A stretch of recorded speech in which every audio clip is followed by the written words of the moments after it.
저물어야 새해가 오듯이 한 세대가 가면은 한 세대가 옵니다.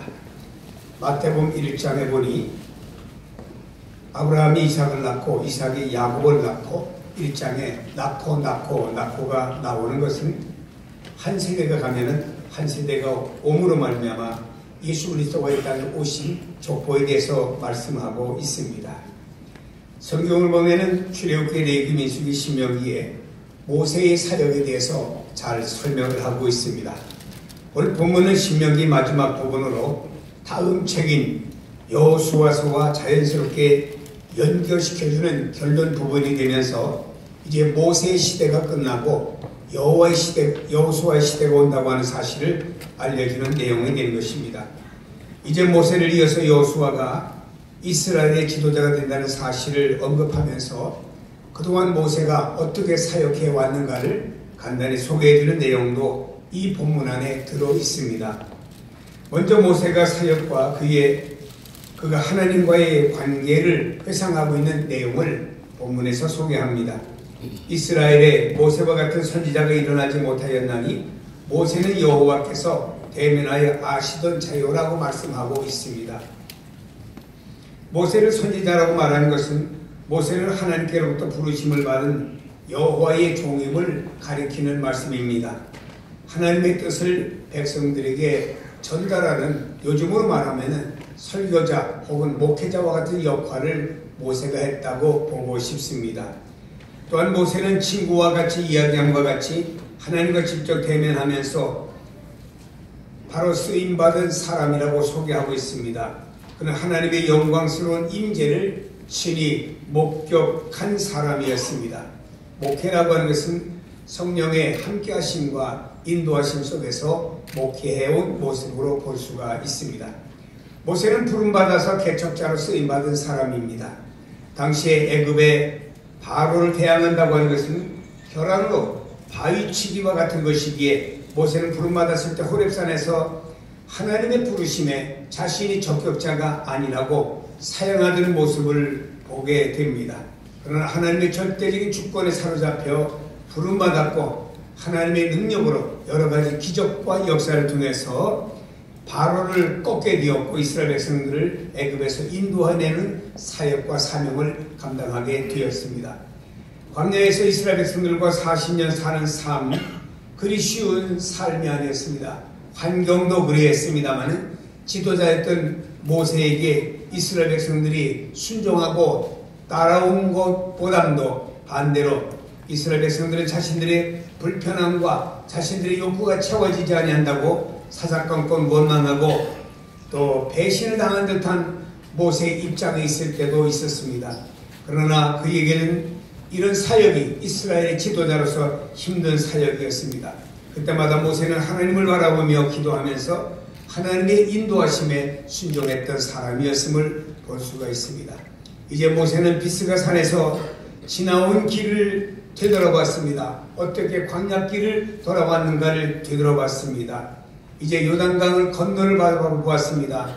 하나님께서 약속해 주신 적과 끓이 흐르는 땅을 바라보면서 모세는 희극과 비극이 교차되는 속에서 이제 사역을 내려놓게 되었고 여호수아에게 그 사역을 위임하는 시간이 된 것입니다. 여러분, 이와 같이 모세가 과거에 광야 40년 길에 이스라엘 백성들과 함께 살아왔던 그 모든 생각들이 주마등처럼 머리에서 쫙 스쳐가는 하나의 필름과 같이 지나갈 수 있었을 것입니다.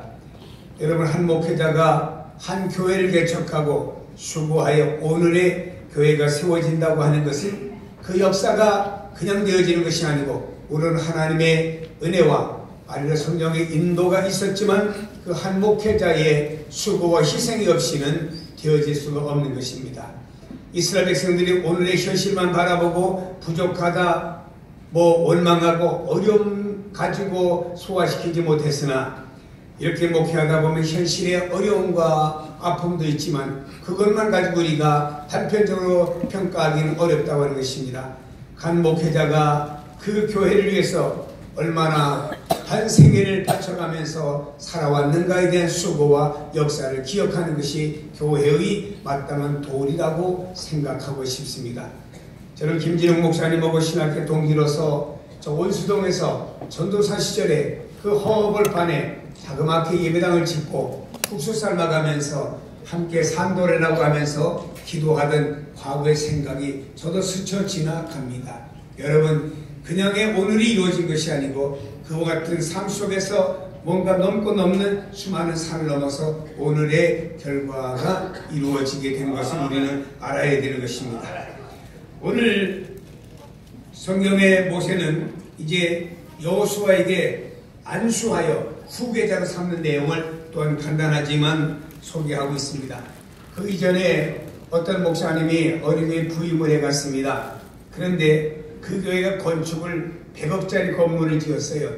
근데 아직까지 부채를 갚고 갚다가 10억이 남았습니다. 후임자는 와서 100억 넘는 교회를 다 청산하고 10억 돈 남았는데 후임자가 와서 무슨 말 하냐 하면은 빚만 남겨주고 갔네. 이렇게 세상말로 쓸데없는 얘기를 하는 요즘 젊은 목사들도 있다고 하는 사실을 내가 듣고 안타깝게 생각을 했습니다. 여러분, 모세가 여호수아에게 안수하고 후계자로 그를 삼았습니다. 모세가 사역할 때 여호수아는 모세의 종으로 성경에 활동하는 것을 볼 수 있습니다. 그러나 이제 모세가 안수하고 여호수아에게 그 모든 리더십이 바뀌어지게 되었습니다. 성경 뭐라고 말씀합니까? 안수하였다고 하는 말은 공식적인 후임자로 임직식을 말하는 것입니다. 그리고 성경 말합니다. 지혜와 영이 충만하게 되었다라고 말씀했습니다. 여호와의 신에 감동되었다는 말은 무엇인가요? 오늘날 많은 목회자들이 목회하고 설교자들이 설교하는데 자기 인간의 생각과 배운 학문과 그리고 가지고 있는 스펙을 가지고 하는 것이 아닙니다. 목회는 성령 목회를 해야 됩니다. 성령의 감동을 받고 성령의 인도하심을 따라서 자신의 명예와 자신의 유익이 아닌 바로 성령님의 인도 따라 하나님의 영광을 위해 목회하는 것이 진정한 목회자가 되어져야 된다고 생각합니다. 성경의 이스라엘 자손이 모세의 명한 대로 여호수아의 말에 순종하였더라 라고 말씀하고 있습니다. 이제 성도님들은 그동안은 김진웅 목사님의 리더십에 순종하면서 또 목회의 협력자로 오셨습니다마는 이제는 새로 오신 우리 담임 목사님 박종남 목사님의 그 리더십에 순종하며 또 신앙 지도에 순종해야 됩니다. 이제 새로운 젊은 목사님이라고 해서 젊다 혹은 또 새로 왔다 해서 어떤 성도들은 연세가 많다 보니까 이렇게 좀 낮추어 생각하면 안 됩니다. 이제 하나님께서 모세 다음에 여호수아를 세워주신 것처럼 하나님께서 박종남 목사님을 세워주셨으니까 그분의 말씀과 가르침과 리더십에 순종하는 것이 교회가 질서 있게 나가는 모습이라고 보고 싶습니다. 저는 성경에 보니까 엘리야의 바톤을 엘리사가 잘 받았습니다. 모세의 바톤을 여호수아가 잘 받았습니다. 바울의 바톤을 디모데가 잘 받았습니다. 이 교회가 이렇게 은혜로운 교회로 앞으로 세워가기를 주님의 이름으로 축복합니다. 기도하십니다. 하나님 아버지, 오늘 귀한 임직을 통해서 은혜를 통해서 하나님께 영광 돌리며 그동안 몸된 교회를 위해서 땀과 눈물과 희생과 헌신과 젊음을 다 바쳐가며 수고했던 김진웅 목사님을 위로하시고 그에게 남은 생애의 사역을 하는 축복해 주셔서 아름답게 여러 면에 쓰임받는 종으로 세워주시었고 영과 육의 강건과 신령한 은혜가 계속 넘치도록 도와주실 줄로 믿습니다. 위임하시는 박종남 목사님 능력 주셔서 그동안 선배 목사님이 잘 키우는 교회를 바톤을 잘 받아서 여호수아와 같이 쓰임받는 귀한 성령 목회하는 귀한 종이 되도록 축복해 주시옵소서. 함께 은퇴하시는 장로님들과 집사님들, 권사님들 모두에게 하나님 함께하여 주시고 그동안 좋은 동역자로 쓰임을 받았으나 앞으로 또 이분들이 또 교회에서 기도하며 귀하게 쓰임받는 종들이 되게 하옵소서. 모든 예식을 통해 하나님 영광 거두시고 하나님의 은혜가 넘치고 축복이 넘치고 부흥과 성장과 아름다움이 넘치는 은속교회로 함께하여 주옵소서. 예수 그리스도의 이름으로 기도하옵나이다. 아멘.